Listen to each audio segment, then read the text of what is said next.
What's up, guys? On this week's show, DC might be going up for sale, Wreck-It Ralph 2 gets a trailer, and Fox is going to keep crapping out Marvel movies until 2020. All that and more on this episode of One Giant Leap for Geeks. That's one small step for man, one giant leap for Geeks.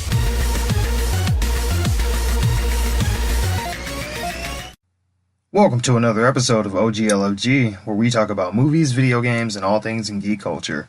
I'm your host, Mike C. Squared, and unfortunately, my still yet to be named co-host couldn't be here tonight. But I will do my best to give you a good show with just little old me.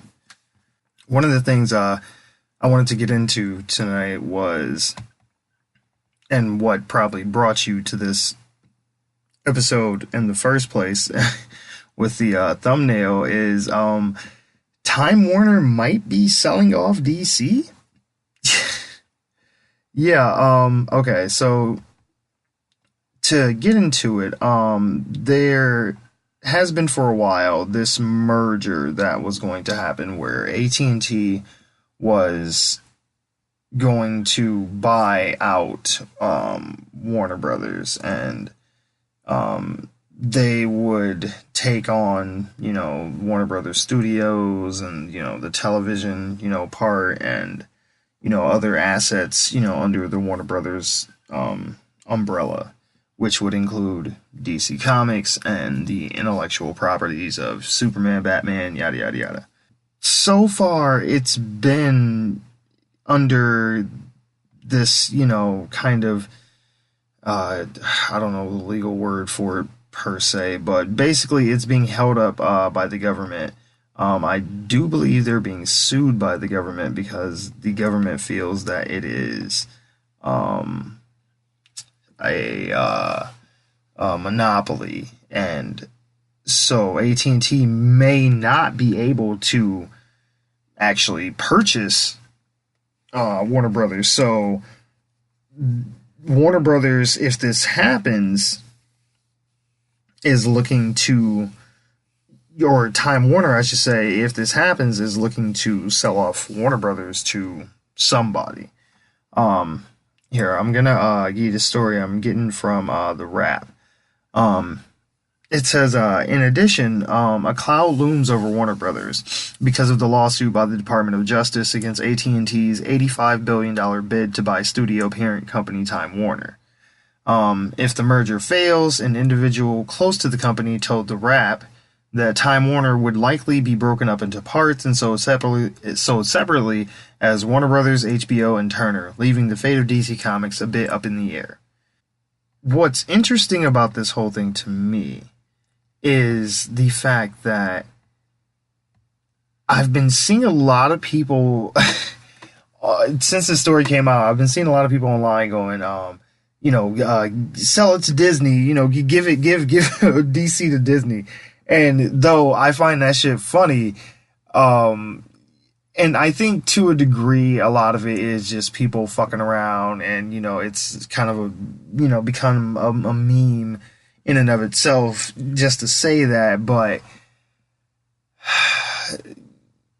I don't think people really want that. At least like the general fandom, I don't believe would want some shit like that. I don't think they'd go for that. But that being said, there's a good contingent of people that is starting to grow and get louder, and they're becoming this voice of, give it to Disney. And yes, don't get me wrong, I would love to see a fucking Justice League versus Avengers, movie, just like anybody else. That would be dope. But that's not gonna happen. If you think the government don't want fucking AT&T eating up fucking Time Warner, they sure as hell ain't finna let Disney get their hands on that shit. Hell no. So that ain't finna happen at all. So you can just get that bullshit right out your head. That ain't finna go down. But I would be interested to see who would buy DC. No, obviously we can't go the Fox route. Fox, it's a wrap for them. Disney already eating their ass up, so there's no Fox route in this scenario we have. I guess you could maybe say Paramount. Maybe Sony is no. Their shit is way too unstable over there. With no, that definitely ain't finna happen. I mean, I don't know. Is really who else? I mean, I feel that what might end up happening is it could be maybe some other foreign, studio, probably some Chinese up and coming, studio that's been like investing in US movies and shit of late, and they're gonna come in and try and put their bid on something and get their foothold deeper into, American cinema. And I could see that happening. I could see DC, or just Time Warner in general being bought by, whatever foreign studio. That could be interesting. Like, they got that Batman in feudal Japan animated 3D action movie shit out. We could have a whole bunch of those. Who knows? Which, I don't begrudge anybody from having a chance with this. I've been seeing a lot of people who are really like diehards about, Time Warner and Warner Brothers keeping DC and, stuff like that, and all these pieces staying together. And I'm like, why? What, just because we have this cinematic universe thing going on now? I'm like, why? Like, give somebody else a shot. I mean, these characters have been around long enough to be really public domain at this point, but whatever. But hang on, my bad, my mouth is dry as fuck.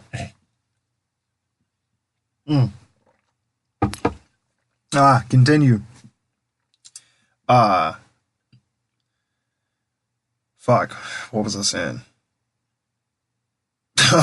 Yeah, no, this is, yeah. Shit, I lost my train of thought. Anyway, regardless of the point, I mean, somebody's gonna end up getting DC. I mean, this is not set in stone, but for all intents and purposes, this is a real possibility. And, I wonder. Mainly, I mean, fuck who gets it. I mean, that's kind of irrelevant. Whatever. Whoever gets it, they're going to do whatever. What I'm really interested in is what happens to this current cinematic universe if DC does get bought by another company. Let's just say, for example, we'll just say Paramount buys, DC, right? They don't get Warner Brothers per se, but they get DC. And, all the IPs associated with that. And would they keep, stay the course, so to speak, and keep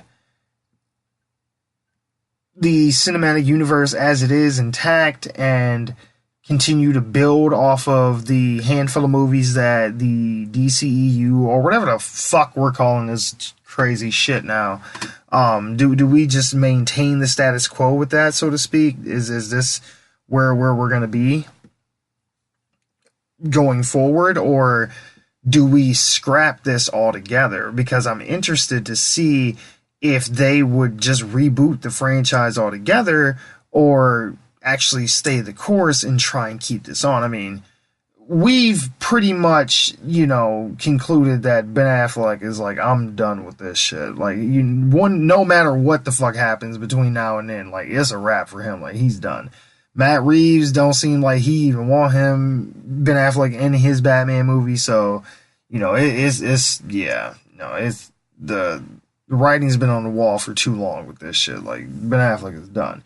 But I would be interested, like, if, say, Paramount did buy DC and buy out Ben Affleck's contract and shit, if they could negotiate with him and if he could have a better working relationship with them and they actually could make it work to where he would want to stay. Because it doesn't seem so much to me like Ben Affleck just doesn't want to be Batman just because he's like, oh, fuck the character, I don't want to do this shit, you know, whatever. It more so feels like he's not getting to express the whatever creative vision he has for that character because of whatever's going on behind the scenes over there. You know, it's kind of like, you know, say what you will about your political standings or whatever, but I mean, I think we can all agree that right now the White House is kind of a mess. You know, I think that's like the nicest way I can say that shit, but that's kind of, you know, what we got going on with Warner Brothers. It's like it's very volatile right now and it's back and forth. I mean, I know that they got a new, you know, president or CEO or whatever the fuck, but I don't, man, like, I think he's going to try and sever ties to whatever shit that's not working and do what he can to try and salvage this shit as best he can. But again, with their jobs being bought up by another company potentially, or if not AT&T, somebody is going to end up buying this shit because they're looking to sell, then, you know, who knows what their career's future is going to hold with that company still once they're sold off to whoever the fuck. You know, if somebody, I don't know, I feel like somebody could, if somebody really wanted to come in here and fix this shit, another studio with the right guidance and like executive producers behind it and the people who really understand these characters and what they mean to people and how to make these, you know, cinematic. They need a Kevin Feige. God damn it! I keep going back to that, and I'm gonna keep fucking saying it. They need a Kevin Feige, but you know, it's whatever. But I don't know. I feel like this could be. You could make this work if you wanted to. You really could, but I mean, I don't know. We'll see what happens, but I'm actually interested in what you think. You know, what do you guys think? Do you think would you want to see, you know, another studio get DC? I mean, it's pretty much bound to happen. Somebody's getting it, you know, but would you want to see this rebooted by somebody else? Would you want to see another studio try their hand at this current DCEU, whatever cinematic universe we have, and see if they can salvage this? What do you want to see if DC is sold off to another company? I'm interested to know what you think. Like, leave it in the comments. But anyway, we're gonna get off the DC for sale bandwagon. What do we got here? Wreck-It Ralph breaks the internet, I believe. Is what we're not gonna call it that because that's too fucking long. Wreck-It Ralph 2 is what we're going with. The trailer for that just came out.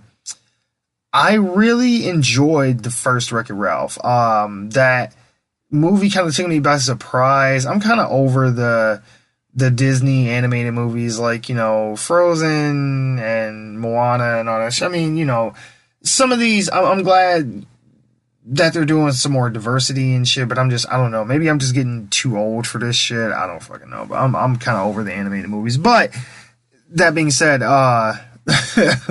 sorry kids. I didn't expect to like Wreck-It Ralph as much as I did, and my only disappointment with that movie is that it kind of does like some weird shit towards halfway through the second act, and it becomes like a different movie for a while until the end, and that was just the only thing that bothered me. Like, it started off as as this kind of like throwback, love letter to, arcade games and 8-bit games and things like that, and just gaming in general, and just it had like a lot of nostalgia and shit to it, and then it turned into, this Candyland, Mario Kart racing, mixed with Halo or Call of Duty or some shit, with the bugs and the army chick and all that. It was fine. The movie was good enough. It was fine. Because I'm going into that thing. I don't hate everything, I swear. I like lots of things. It was a good movie. I really do. I loved Wreck-It Ralph. I'll say it that way. I loved it, alright? Fuck. Anyway, but watching this trailer for the second one, it was something kind of hollow about it. I don't know. Maybe it's been because so much time has passed since the first movie came out that I don't have very strong feelings for the movie anymore. I sound like I'm fucking it. Jesus Christ. But I don't know. There's something about it just doesn't click with me the way, even before I saw the first Wreck-It Ralph, that first trailer, there was something about it that clicked with me on a level that this one just isn't, because I don't know, maybe it's just the gag of this movie, because the gag of the first movie is, oh, we're going inside of games and shit like that, and all this old school games and retro nostalgia and yeah. But in this one, the gag is like, oh, we're going to the internet. And I don't know, there's just something about it that just doesn't, I don't know. And to be honest, and my girlfriend said this when we were watching it, and when she said it, I don't know, it rang so true in my mind. It's terrible. It felt like the Emoji Movie. And I'm like, oh, no.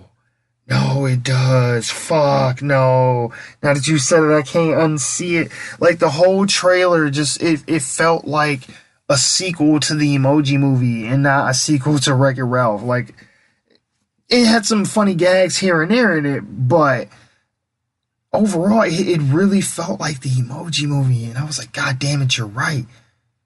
Shit. But, it... in the way that it just felt cheap and I don't know, like they weren't trying very hard. Like it was a lot of low-hanging fruit jokes, and I didn't like that. I think that the first movie did better at avoiding jokes like that. Don't get me wrong, there was some lowbrow humor and shit like that in Wreck-It Ralph, but I don't know, this one just doesn't, I don't know. But, besides, or I guess one of the things that builds on my feeling that this feels like the Emoji Movie is the amount of product placement in this shit is way too overt. Like, it is just, they not even pretending that this is a movie. Like, this shit is just a 2-hour commercial, and this trailer is getting you ready for that shit. I mean, there is fucking, now don't get me wrong, I get it. The concept is they're in the internet, so you're gonna see, eBay and TripAdvisor and Google and YouTube and shit like that, logos, but just the way that it's just plastered all over this fucking trailer, I was like, geez, man, this is absurd. So man, I'm telling you, when we get into the movie, it's gonna be just ridiculous. Cause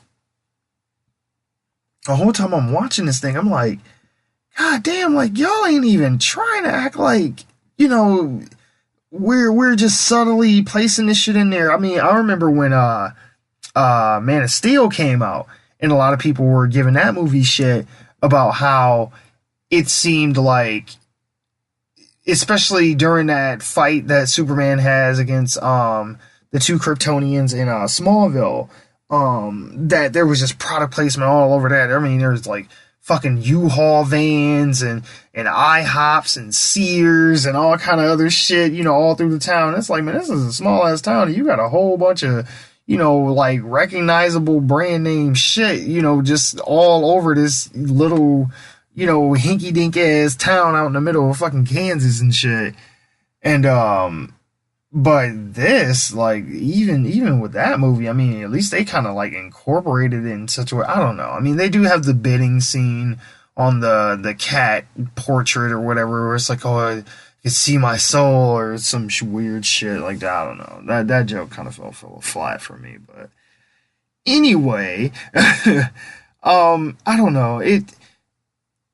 The most egregious thing I noticed in this, though, was they basically stole a fucking joke from the Chappelle Show.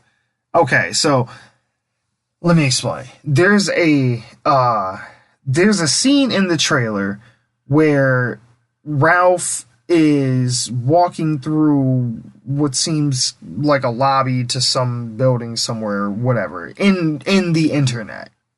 And there's this gag about these people that keep coming up to him and going like, oh, you know, these 10 child stars went to jail. Number 6 will surprise you. And, you know, just basically the whole gag is that they're supposed to be pop-up ads and they keep jumping in his face and trying to get his attention and get him to click on it. And they stole that fucking joke from the Chappelle Show. There's an episode of the Chappelle Show where he has a skit where he talks about if the internet was a real place that you could like physically go to, like it was a mall. And in that episode, or during that skit, there's a part where he's walking through the main lobby of the mall and there's people coming up to him and there's this guy in a trench coat like, hey, do you want to increase the size of your penis? And there's a part where I think it's Ron Jeremy or some shit comes up to him and is telling him about porn that he can come, you know, watch in this theater and shit. And it's just this whole thing. And the bit's fucking hilarious. Like, I'm not doing it justice because I'm not Dave Chappelle, obviously. But the bit itself is hilarious. And he does that whole thing and, you know, it is basically beat for beat what they do in the trailer to this movie. Like, now granted we haven't seen the whole thing and we don't have the whole context, and you can tell it's been kind of edited and cut up some, you know, and it's not just one consistent played out scene, but this concept is not new. Like they ripped this off pretty much wholesale from the Chappelle Show. I mean, I'm sure Dave Chappelle don't give a fuck. I mean, ain't like Disney gonna give him some money for this shit or something. You know, like, oh, you came up with this joke and no one else can, you know, do it or tweak it or do it in any kind of way. But no one's saying that. But I just want it to be known that they stole this shit from the Chappelle Show. Just putting that out there. I didn't hate everything about this trailer. Like I said, there was a few things about it that I did think were funny. I really did think that, honestly, the best part of the trailer is the little girl playing the game at the end with the cat and the bunny, where the cat gets the milkshakes and the bunny gets the pancakes. Oh my fucking god. That shit, the bunny gets the pancakes, and when, oh my god, he is so fucking fat, and then he puts the last pancakes in his mouth, and like he has the ring of syrup around his little bunny lips. That was fucking hilarious. Oh, and he explodes and the little kid screams bloody murder in the backseat. Oh my god. Oh, that was good. That's the kind of shit that I would have liked to have seen more of in the trailer, not necessarily bunnies exploding from overeating, being force-fed pancakes. But you know, just I don't know, just something unexpected. I don't know. It just felt very pedestrian, and like I said, because I had seen that Chappelle Show skit years ago. That joke has always been in my mind. So when they do it in this, it I don't know, it felt done already and played out and pedestrian. But I don't know. I mean, I'm hoping that it does well. I don't know if the amount of time between movies is gonna hurt it, but I hope not. I mean, I'm really hoping that this turns out to do well. But yeah. Let's see. Oh yes. So, our friends over at Fox, they are, hey, I get it, man. When you know that your job might be going on the chopping block, you got to do what you got to do in the meantime, and you can't worry about what's coming up down the road. Now, the deal has been finalized between Disney and Fox with them being bought out by Disney. And it still has to go through the processes of whatever checks by the government to ensure that this is not a monopoly. Well, this has been going, it will probably be going for a while. So in the meantime, hey, you still got to eat, right? So the people over at Fox is like, well, shit, these motherfuckers, we might not have no job in a year or two, so we finna make the most out of this next 2 years that we fucking can, goddammit, because we ain't going out like no bitches. Now I'm getting this from the Hollywood Reporter. It says, on the Fox lot, phrases like "it's business as usual" reverberate in conversations with agents and execs. We actually have way more in development and production in Marvel IP than at any point in the history of the studio, says a Fox insider. There's been zero slowdown on that front given Disney. So basically, what they're saying there is that they are actually going to be developing more Marvel intellectual property based movies, like things like X-Men and Deadpool and New Mutants and that kind of shit, than they ever have in the past.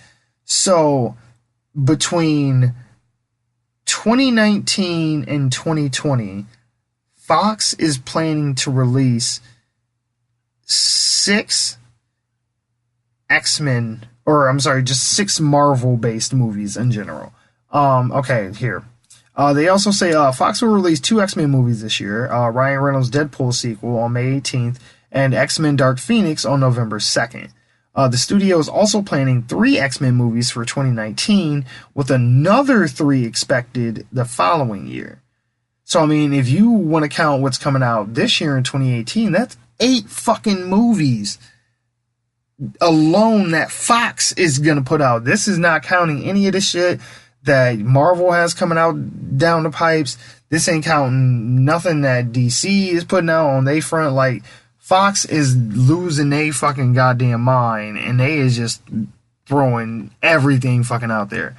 So this is my problem. Now, I know a lot of people were like, oh, well, I really don't like the fact that, Fox is getting bought out by Disney because it's going to, squash competition and everything's just going to become samey and, yada, yada, yada. Okay. 1, the X-Men movies have never been great. They're good, but not great. Even the second one, even X-Men United, whatever, I think that's what that one's called. Yeah. The one with Nightcrawler and the whole White House scene, which is the best part of that whole fucking movie. Even that, it's not great. It's really good, but still, the X-Men movies were never great. And, don't get me started on Fantastic Four. Jesus Christ. Like, that series has just gotten progressively worse over time, and I don't even understand how. But sorry, man. All that talking, your mouth gets dry and then it's crusty and shit. You get like a white ring around your mouth. You gotta. Sorry, I gotta hydrate. Sorry.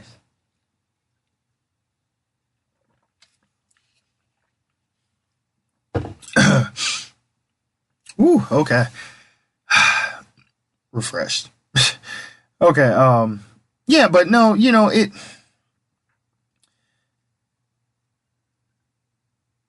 I get wanting to have competition for these things, but this seems just like it's desperate. This just seems like the people who, or the powers that be over at Fox, are just desperate to just milk this shit for everything it's worth, until they can't anymore. Because, like I said, with counting Deadpool and X-Men Dark Phoenix, and then the 3 Marvel movies, Marvel related or Marvel IP movies that they're putting out in 2019, and then another 3 in 2020, that's almost 10 fucking movies in a 3-year span. Like, that's ridiculous. And it's just, I don't know. This feels desperate because they've never given this much of a shit about X-Men or Deadpool or anything else at any other point in history. But now that they know that they finna lose their fucking jobs, they is just finna go in. Like, it almost feels like it's kind of some shit to spite Marvel / Disney. Like, well, we're gonna put out all these movies and just rush the shit out of them and make some money off this shit. Probably, ruin the image of the character for a while. So then when you do get them, you have to sit on it and wait longer before you make another movie because we just released whatever, the year before, and you can't just put out another one next year that's completely different and expect people who don't avidly follow this kind of shit to know what the fuck is going on. You can't put out The Dark Knight and then turn around and put out Batman versus Superman and expect people to not be like, well, what the fuck is this? Like, where did this shit come from? Like, why is this Batman different from this one? He has a new kind. Like, no.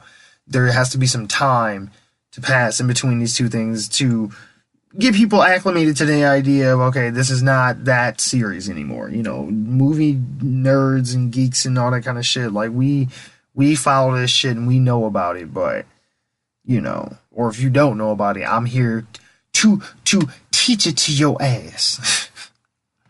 Anyway, I'm just I don't know. I'm frustrated that they're going to continue to make films that are probably going to get either rebooted or canceled, because I'm pretty confident that, we're not going to integrate the X-Men universe as it is now into the MCU. The XCU and the MCU are not going to have a love child. That's not going to happen.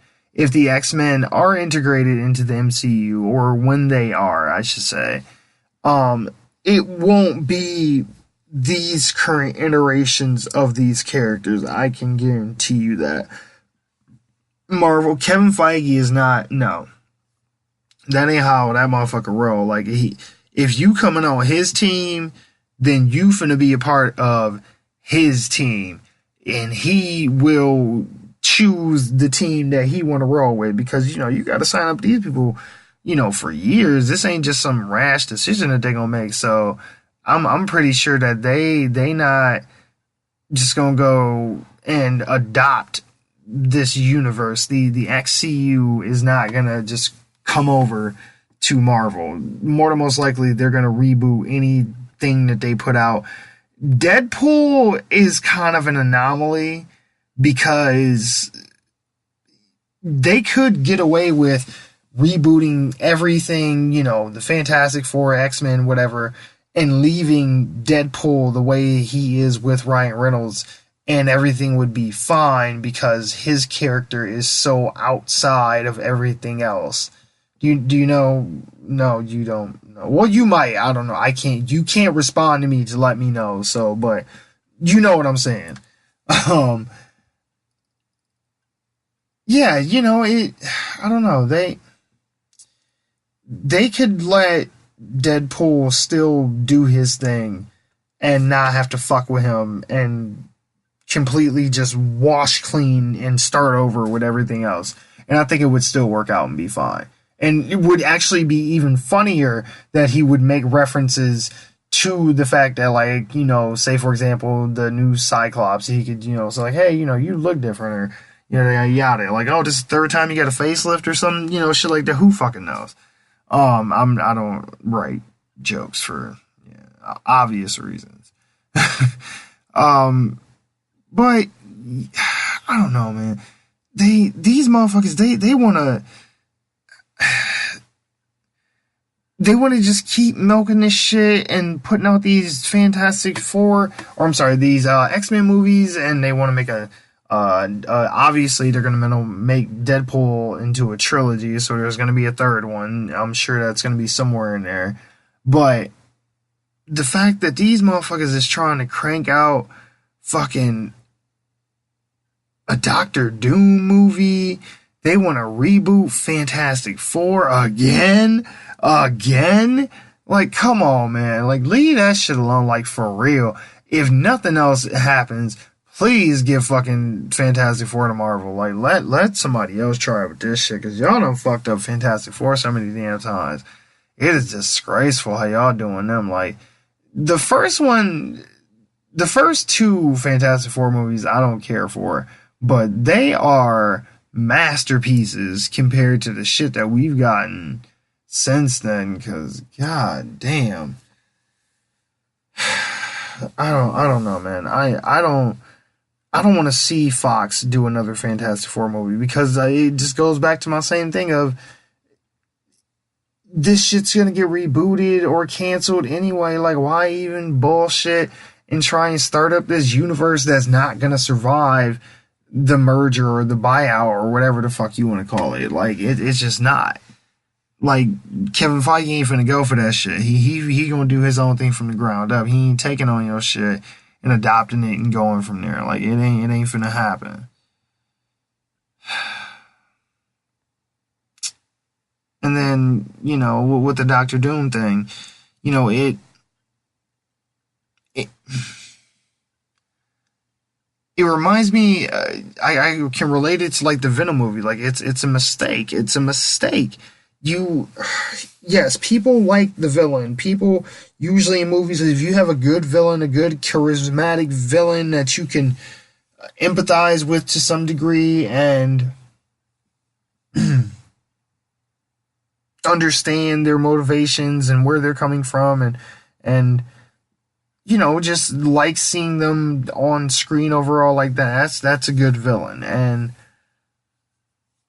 we like to see villains, but I don't necessarily know that people want to see a fucking entire movie with just villains. Like, I don't know, man. Suicide Squad on paper seemed like a good idea, and the trailers were cool and all that, but that movie was fucking garbage, man. I'm sorry.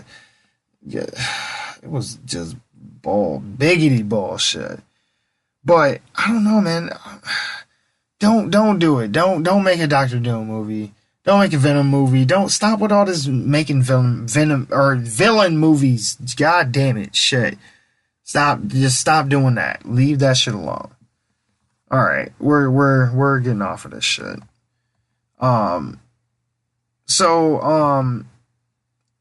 Apparently fucking Infinity War is coming out a week early. So shit, yes.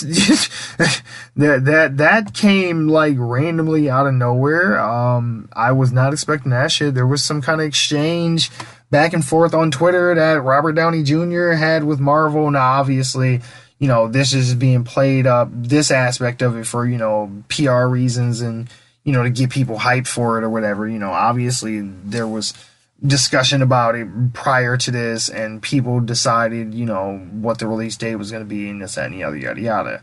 And this was just them playing to the fans, but there was an exchange they were having back and forth, and about him wanting to see the movie early, and him asking could he invite friends, and he was saying yes, and then he said, you know, the whole world question mark, and they're like, you know, sure, you wanted it, you got it.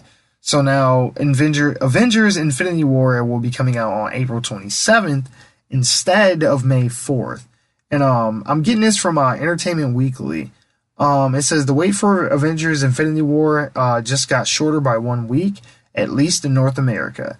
The movie was set to open May 4th here, while it was opening April 27th in most international markets, with a few earlier April 25th debuts in a handful of countries.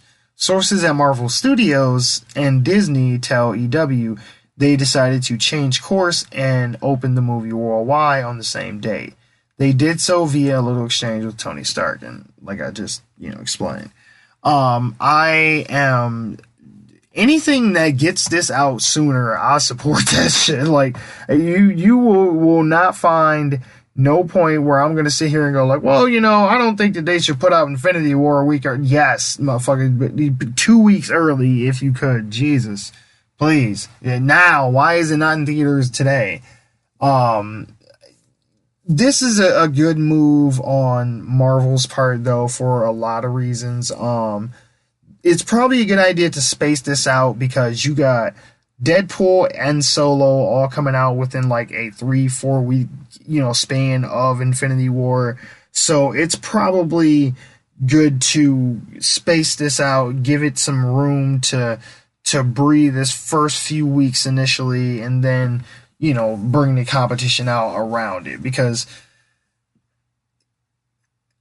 if you have too many big movies on top of each other, there's only so many audience members that are going to go see each one, and there's only so much pie to get pieces from, and you kind of start to trample on the next person's take when there's too many pieces being cut, so to speak, if that makes any sense. But still, though, I mean, the fact that it's being moved up a week is cool as well in another aspect, because we don't have to worry so much about spoilers and shit like that. Like, now, granted, yes, if you don't get to see it on opening weekend, sure, you still have that problem, but if you've already secured your tickets, or no matter what that you're going to be able to go see it on opening night, then you don't have to worry about seeing spoilers from other people in other countries who've seen the movie and are giving it some kind of like, I don't fucking know, YouTube review or Stardust or some shit like that. Yeah. But I don't know. I would love to just see like just a peek at like what they're doing or where all this shit is going, and I don't know. It whatever their reasoning is for them wanting to put it a week early, yes, I'm all about that shit. Yes. All right. We're gonna go ahead and jump off that. Oh, well, okay. See, I awkwardly stumbled over that because I lost my train of thought.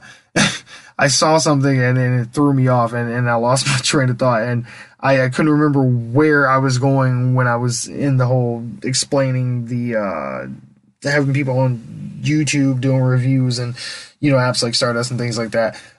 Basically because it's better for this to come out worldwide so everybody can kind of see it at the same time relatively, so then you can avoid spoilers a lot easier, because hey, if you don't get to see it that weekend,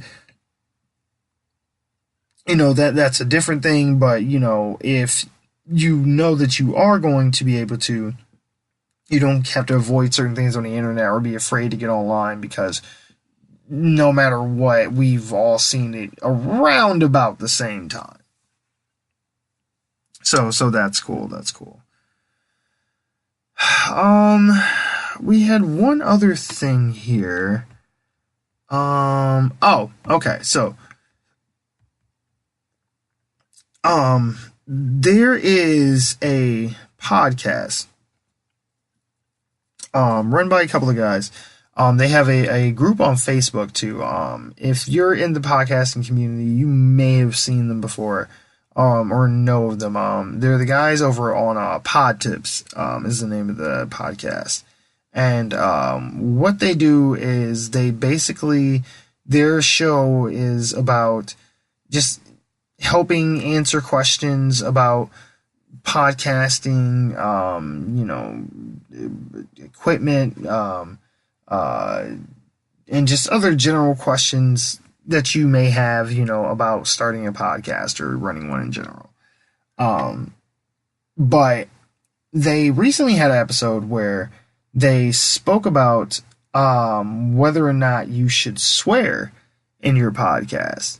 And it actually gave me an idea, because they had gotten to a point in the conversation where it had been brought up talking about editing out the swearing, and how, they choose to edit things out, like what they choose to cut out, what they choose to leave in, and how they cut it out. Like, do you just do silence on the word that you don't want to be used? Do you play it in reverse? Do you bleep it?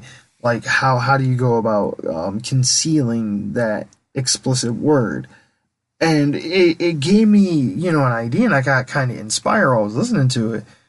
I was like, it would be fun, because as much as we fucking, or at least I do, shamefully, cuss on this fucking show, I would be really interested to do a all censored episode where, obviously we would record and I would just speak like normally and cuss up a fucking, this lady used to call me, one of our neighbors, she used to call me Sailor when I was a kid, because even when I was younger, I used to swear so much.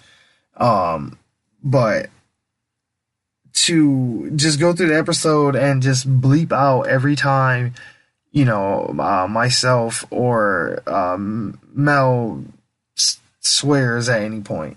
Like, it would probably end up being just one long ass, but I think that it would be funny. And so obviously this shit would be a one-off, because I would know there's no way in hell I would keep doing this every week. That would be way more editing than what I am prepared to commit myself to. No, thank you.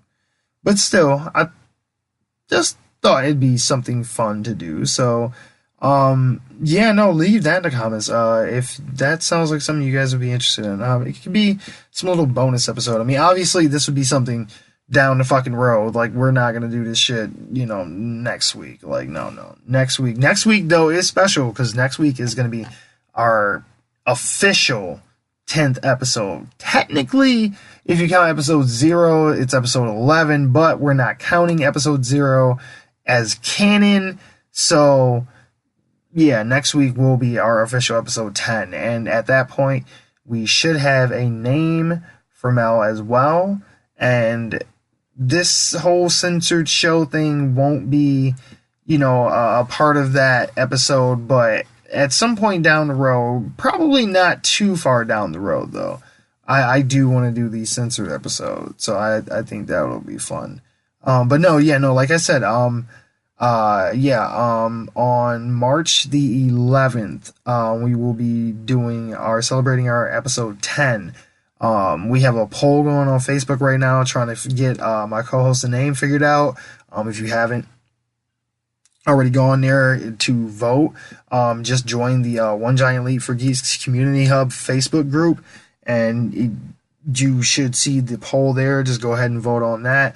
We're going to close the poll out that Sunday on March 10th, and then we will announce what the winner is on the episode that we do on March the 11th. Yeah, that's right. Yeah. I think that's it. Yep, nope, that's it. All right, that's all I got for you this episode. Yeah, you can go ahead and follow us on Twitter. It's at Giant Leap, the number 4 Geeks. We also have a Facebook group. It's the One Giant Leap for Geeks Community Hub. Also look for One Giant Leap for Geeks on Reddit, Pinterest, Instagram. Please, we need to get some more ratings, so go ahead and give us a rating, and go ahead and leave a review, any kind of feedback, anything at all. We are totally all about the feedback. We want to know what you like, what you don't like, so don't be afraid to tell us. But no, we are definitely trying to get some more ratings on iTunes so we can get an average and increase our chances to get into the new and noteworthy page so we can get more eyes on us and grow our little geeky community that we have so far. Obviously, we're on iTunes. Like I said, Libsyn, SoundCloud, Google Play Music, Stitcher Radio. Just about anywhere that you listen to a podcast on, you can probably find our show. That's going to be all for this week. So I'll see you guys next time. Peace out.